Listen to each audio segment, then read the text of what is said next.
पौराणिक युग में शांतनु नामक एक सिद्ध साधु थे। इनकी पत्नी भी एक सिद्ध धर्मपरायण नारी थी। कहानी उस समय की है जब शांतनु और उनकी पत्नी बहुत वृद्ध हो चुके थे और उनकी आंखों की रोशनी भी चली गई थी। इन दोनों का एक पुत्र था जिसका नाम था श्रवण कुमार। श्रवण कुमार बहुत ही सरल स्वभाव का व्यक्ति था।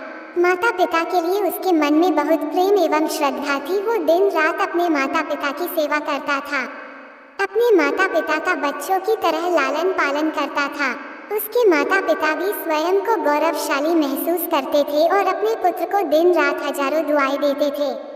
कई बार दोनों एक दूसरे से कहते कि हम कितने धन्य हैं कि हमें श्रवण जैसा मातृभक्त पुत्र मिला, जिसने स्वयं के बारे में न सोचकर अपना पूरा जीवन वृद्ध नेत्रहीन माता पिता की सेवा में लगा दिया। इसकी जगह कोई अन्य होता तो विवाह के बाद केवल स्वयं का हित सोचता और बूढ़े नेत्रहीन माता पिता को कहीं छोड़ आता और खुशी से अपना जीवन व्यापन करता।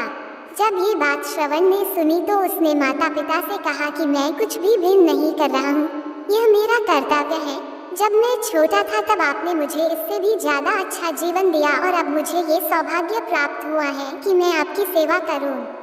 आप दोनों जो भी इच्छा रखते हैं मुझसे कहे, मैं उन्हें अवश्य पूरा करूंगा।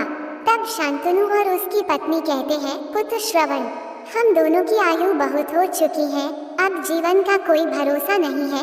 किसी भी समय हमारी आंखें बंद हो सकती हैं। ऐसे में हमारी एकमात्र इच्छा है, हम तीर्थ यात्रा करना चाहते हैं। क्या तुम हमारी यह इच्छा पूरी कर सकते हो? श्रवण कुमार अपने माता पिता के चरणों को पकड़कर अत्यंत प्रसन्नता के साथ कहता है, हाँ पिताश्री, ये तो मेरे लिए परम सौभाग्य की बात होगी कि मैं आप दोनों की इच्छा पूरी करूं। श्रवण अपने माता पिता को तीर्थ करवाने हेतु एक कावड़ तैयार करता है, जिसमें एक तरफ शांतनु एवं दूसरी तरफ उनकी पत्नी बैठती है और कावड़ के डंडे को अपने कंधे पर लादकर यात्रा शुरू करता है। उसके हृदय में माता पिता के प्रति इतना स्नेह है कि उसे उस कावड़ का लेश मात्र भी भार नहीं लगता। अपने पुत्र के इस कार्य से माता पिता का मन प्रसन्नता से भर उठता है और वे पूरे रास्ते अपने पुत्र श्रवण को दुआएं देते चलते हैं। तीर्थ करते समय जब वे तीनों अयोध्या नगरी पहुंचते हैं, तब माता पिता श्रवण से कहते हैं कि उन्हें प्यास लगी है। श्रवण कावड़ को जंगल में रखकर हाथ में पत्तों का पात्र बनाकर सरयू नदी से जल लेने जाता है। उसी समय उस वन में अयोध्या के राजा दशरथ आखेट पर निकले थे और उस घने वन में वो हिरण को शिकार बनाने के लिए उसके पीछा कर रहे थे। तभी उन्हें घने जंगल में झाड़ियों के पास सरयू नदी से पानी के हलचल की आवाज आती है। उस हलचल को हिरण के पानी पीने की आवाज समझकर महाराज दशरथ शिकार के उद्देश्य से तीर चला देते हैं और उस तीर से श्रवण कुमार के हृदय को आघात पहुंचता है, जिससे उसके मुंह से पीड़ा भरी आवाज निकलती है, जिसे सुन दशरथ स्तब्ध रह जाते हैं और उन्हें अनहोनी का एहसास होता है और वे भागकर सरयू नदी के तट पर पहुँचते हैं, जहाँ वे अपने तीर को श्रवण के हृदय में लगा देख भयभीत हो जाते हैं और उन्हें अपनी भूल का एहसास होता है। दशरथ श्रवण कुमार के समीप जाकर उससे क्षमा मांगते हैं।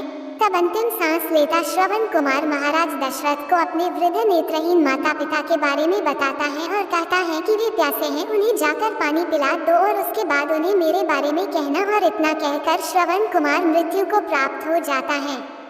भारी हृदय के साथ महाराज दशरथ श्रवण के माता पिता के पास पहुँचते हैं और उन्हें पानी पिलाते हैं।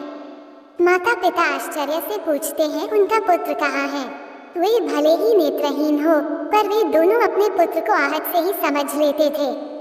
माता पिता के प्रश्नों को सुन महाराज दशरथ उनके चरणों में गिर जाते हैं और बीती घटना को विस्तार से कहते हैं।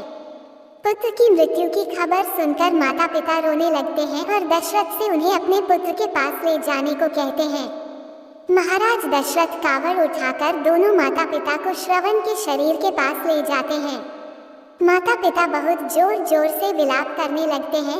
उनके विलाप को देख महाराज दशरथ को अत्यंत ग्लानि का आभास होता है और वे अपनी करनी की क्षमा याचना करते हैं। लेकिन दुखी पिता शांतनु महाराज दशरथ को श्राप देते हैं कि जिस तरह मैं शांतनु पुत्र वियोग में मरूंगा, उसी प्रकार तुम भी पुत्र वियोग में मरोगे। इतना कहकर दोनों माता पिता अपने शरीर को त्याग मृत्यु को प्राप्त हो जाते हैं। महाराज दशरथ श्राप मिलने से अत्यंत व्याकुल हो जाते हैं और कई वर्षों बाद जब उनके पुत्र राम का राज्य अभिषेक होता है, तब माता कैकेयी के वचन के कारण राम, सीता और लक्ष्मण को 14 वर्षों का वनवास स्वीकार करना पड़ता है और इस तरह महाराज दशरथ की मृत्यु भी पुत्र वियोग में होती है। अपने अंतिम दिनों में उन्हें शांतनु के कहे शब्द याद आते हैं और वे राम के वियोग में अपना शरीर त्याग देते हैं।